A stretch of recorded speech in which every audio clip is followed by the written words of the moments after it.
Bonjour à toutes et à tous. Je suis aujourd'hui avec Abdelhak et Benoît et on va vous faire un petit retour de la KubeCon qui s'est terminée il y a quelques jours maintenant, presque des semaines. Et on va introduire quelques thèmes. Comme vous le savez, cette année, c'était à Paris pour une fois. Et on va essayer de résumer ça sur trois grands thèmes. Le futur de Kubernetes, avec notamment l'empreinte de plus en plus présente de l'IA dans les nouveaux workloads Kubernetes. Ensuite, on va vous parler un petit peu de tout ce qui est tooling, avec des choses comme Keda ou Dapper qui sont de plus en plus présentes, mais un petit peu cachées. Et je laisserai mes collègues en parler. Et pour finir, on parlera de CNI. On va plus se focuser sur pas quel est le choix, mais choisir le bon, parce qu'on en a un qui fait un petit peu tout. Mais même chose, je laisserai mes collègues détailler un petit peu ça juste après. À vous, messieurs. Bah, écoute, merci David. Oui, c'était la première fois que c'était la KubeCon à Paris. Donc, on a eu l'occasion de se déplacer très localement pour y aller. Donc, très intéressant pour nous. Et le futur de Kubernetes, c'est clairement orienté, c'est l'EI. EI is the new workload, comme ça a été dit. Le challenge que ça pose, c'est que l'EI et les modèles LLM, il faut que ça devienne un conteneur. Et ça pose un certain nombre de challenges. Le premier d'entre eux, comment je stocke un conteneur, comment je stocke une LLM dans un conteneur. On sait qu'on va falloir faire évoluer le modèle OCI. Qu'est-ce que c'est qu'un conteneur LLM sûr? Aujourd'hui, ce n'est pas quelque chose qui est encore très clair pour nous. Pareil au niveau du cluster lui-même, comment je vais exprimer mes contraintes de provisioning pour des modèles LLM? Jusqu'à maintenant, le CPU et la mémoire, ça pouvait nous correspondre pour nos workloads, mais comment on fait pour exprimer les capacités d'un GPU spécifiquement pour des usages LLM?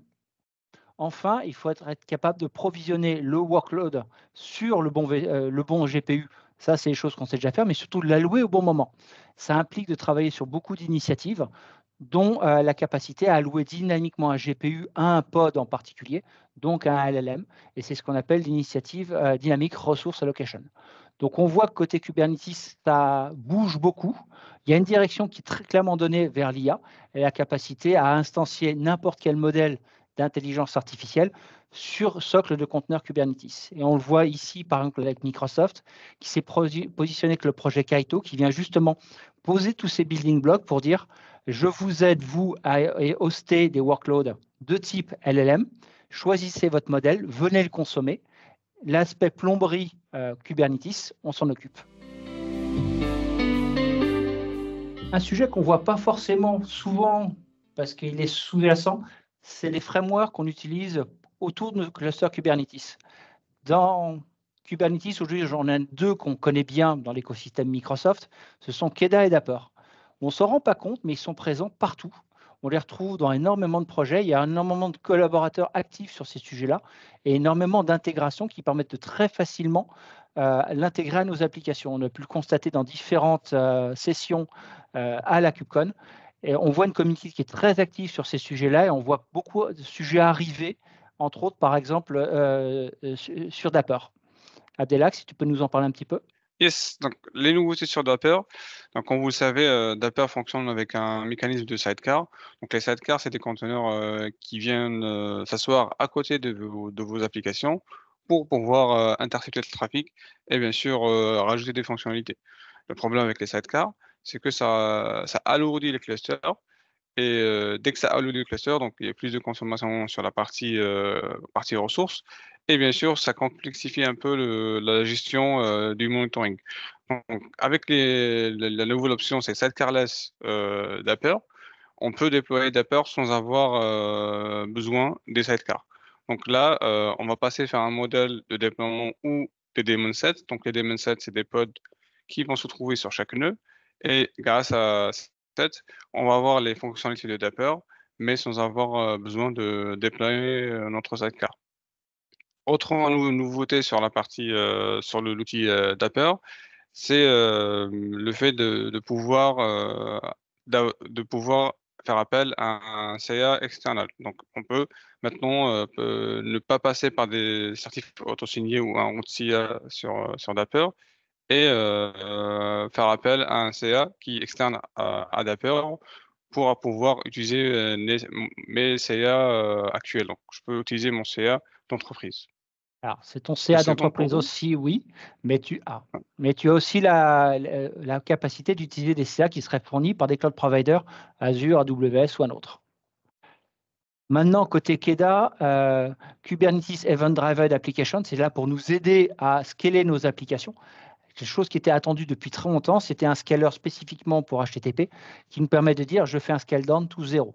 Et ce qui est intéressant dans ces approches, c'est qu'on est capable de dire je vais pouvoir éteindre complètement des pods web pour ne les instancier que là au moment où j'en ai besoin et donc alléger la charge sur mes clusters et les instancier dynamiquement en fonction de mes besoins. Pour finir, on va parler un petit peu réseau avec des évolutions au niveau de tout ce qui est API réseau dans Kubernetes, donc CNI, Gateway API, etc. Et je vais laisser Abdelak introduire le sujet. Yes, on va commencer avec Cilium. Donc Cilium, c'est un CNI et plus. En fait, c'est un outil qui permet d'avoir une stack réseau assez complète sur notre cluster et qui permet de, bien sûr, déployer mes applications sur du multi-cluster avec pas mal d'outils d'observabilité, notamment avec Hubble. Donc, si on commence par parler de la partie cluster mesh, les nouveautés sur la partie cluster mesh, on a plusieurs options sur Cilium. On a 2 modes sur la partie cluster mesh. On a le mode overlay où les clusters c'est un réseau étendu. Et de cette manière-là, j'ai pas besoin de mettre en place un routage externe. Donc, j'ai pas besoin d'avoir un routage sur mon réseau du cloud provider ou en premise. La deuxième option, c'est d'avoir un routage natif où là, vous avez la responsabilité de mettre en place le routage. Par contre, le problème avec ça, c'est que les communications pod to pod se passent directement. C'est-à-dire que vous êtes aussi responsable d'ouvrir les flux entre chaque pod dans vos clusters. Autre évolution qu'on a côté réseau, c'est qu'on ne dit plus ingress, mais on dit gateway. Depuis quelques temps maintenant, il y a eu la standardisation de la Gateway API avec la version 1.0. Je crois qu'on est même à la version 1.1 aujourd'hui. Cette API est stable et tous les acteurs migrent progressivement dessus.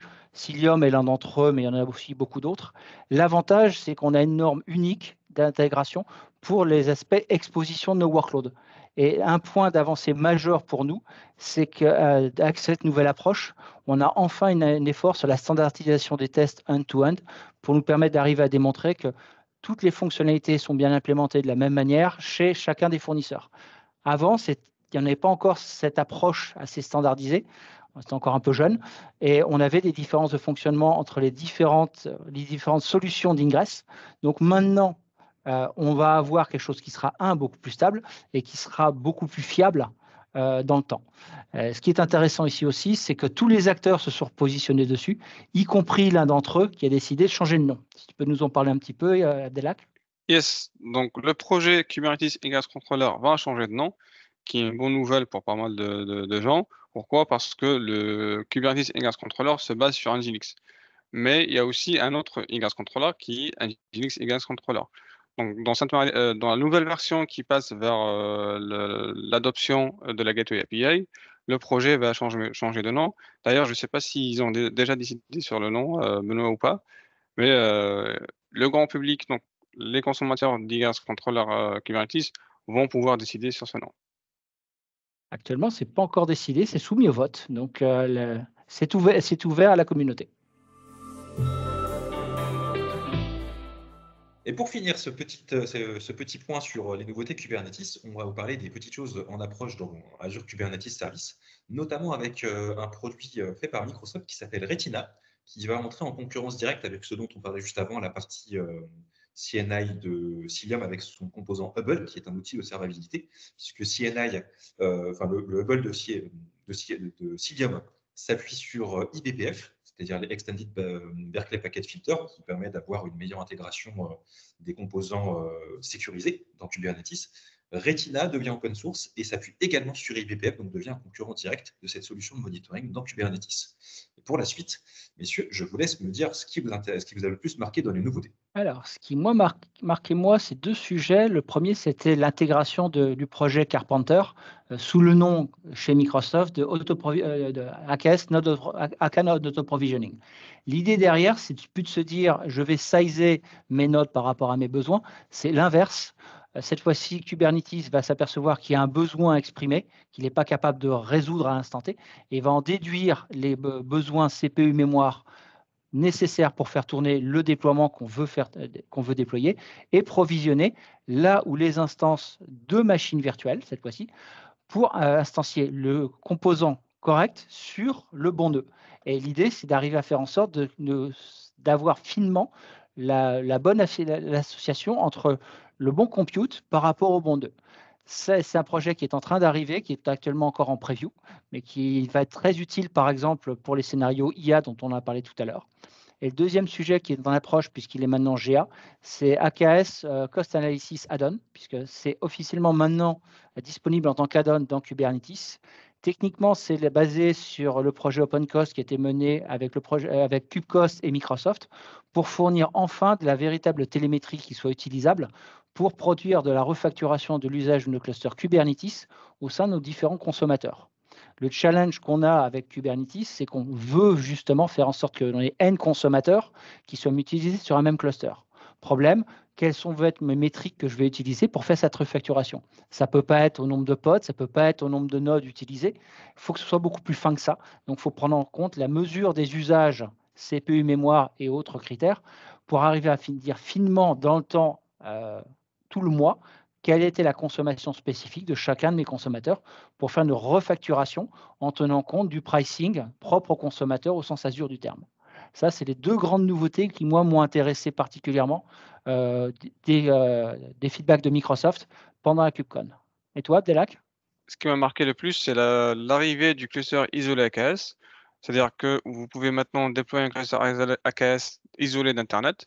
Si vous avez déjà déployé du AKS auparavant, vous savez que vous ne pouvez pas avoir des nœuds qui sont totalement privés. Donc, au déploiement d'AKS, les nœuds d'AKS vont aller chercher des images sur des repos publics Microsoft et ont besoin de certains accès pour sortir sur Internet. Notamment, si vous faites du Azure Firewall, vous devez ouvrir le flux un par un. Donc, avec l'arrivée du cluster isolé, Microsoft propose une option où je peux déployer mon cluster full private, c'est-à-dire que les nœuds n'ont pas besoin d'aller sur Internet. Donc, ça résout pas mal de soucis. Donc, si dans des contextes d'entreprise très sécures, on veut déployer des clusters qui ne vont pas aller chercher des images sur Internet. Avec cette option-là, je peux aussi alléger ma configuration de mon Azure Firewall si besoin. Merci messieurs pour toutes ces informations techniques. Et pour finir, je vous propose de faire un retour sur la KubeCon en tant qu'événement, puisqu'il me semble que pour tous les deux, c'était votre première. Je te confirme, David, de culture purement microsoftienne à la base, plus de 20 ans de Microsoft. C'est la première fois que je me rendais dans un événement orienté totalement open source. Bon, j'ai un peu basculé dans ce monde-là il y a quelques années en basculant dans le cloud et encore plus vers Kubernetes. Mais c'est assez étonnant de voir la profondeur de la communauté, la richesse, le nombre d'échanges et le nombre de personnes impliquées dans des différentes communautés sur des sujets qui sont parfois excessivement techniques, certes, mais qu'ils arrivent à vulgariser pour les rendre utilisables à un grand nombre de personnes, tous les consommateurs des projets open source qu'on a pu citer aujourd'hui. Je pense à Keda, je pense à Dapper et quelques autres. Et toi, Abdelak, qu'est-ce qui t'a marqué? Ce qui m'a marqué le plus, Benoît, moi qui viens d'un monde plus open source qu'un monde MS, c'est cette joie de voir toute cette communauté réunie pour le même but, apprendre et connaître les nouveautés sur plein d'outils open source. Des outils comme Thanos, Helium, etc. C'est des outils que j'utilise quotidiennement et ça m'a fait plaisir d'avoir le retour de la communauté sur l'utilisation de ces outils-là. Et bien sûr, de pouvoir échanger avec les personnes qui partagent la même passion que moi.